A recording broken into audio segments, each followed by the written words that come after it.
My first exposure to Lead Like Jesus was in a retreat in which we kicked off our very first peer learning group. So that was my first exposure. That's not actually true, because I got trained. Did you know I got trained to do Lead Like Jesus? And then I drove back from Orlando to Pensacola and actually helped lead one. In August. Yes, it was boom. I was and then, there. Yes, and the next day, I'm the day, Bob Bumgarner was coming. Yeah, you come and you can help me facilitate it. I was petrified and scared to death. But anyway, that's how we kicked off our very first peer learning group, was with a 2-day retreat. And I was trained to facilitate it, but I'd never really experienced it.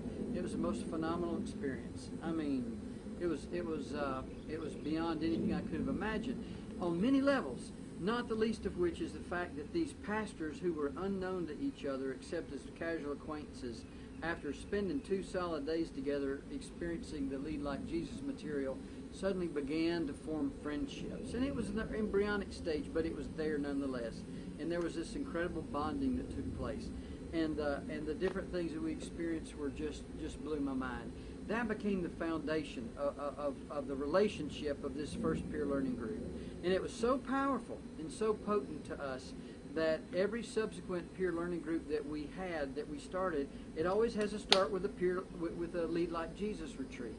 And so my experience with peer learning groups is primarily with pastors and staff members. In fact, exclusively so.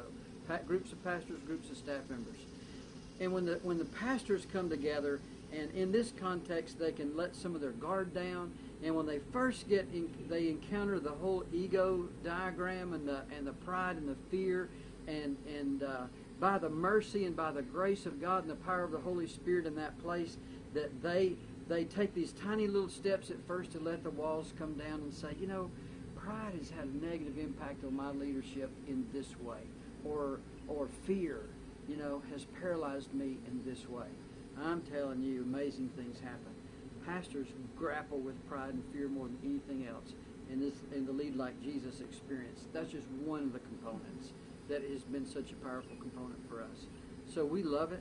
It's so powerful for us, and it's such an integral part of what we do with our peer learning group structure that we say this: yeah, we'll sign you up to be in our next group, but if you cannot be there for the 2-day Lead Like Jesus retreat, then you can't be in this group. You have to wait till next year, and we'll cycle you back in, because you cannot miss what you're going to experience when we encounter God together in this environment.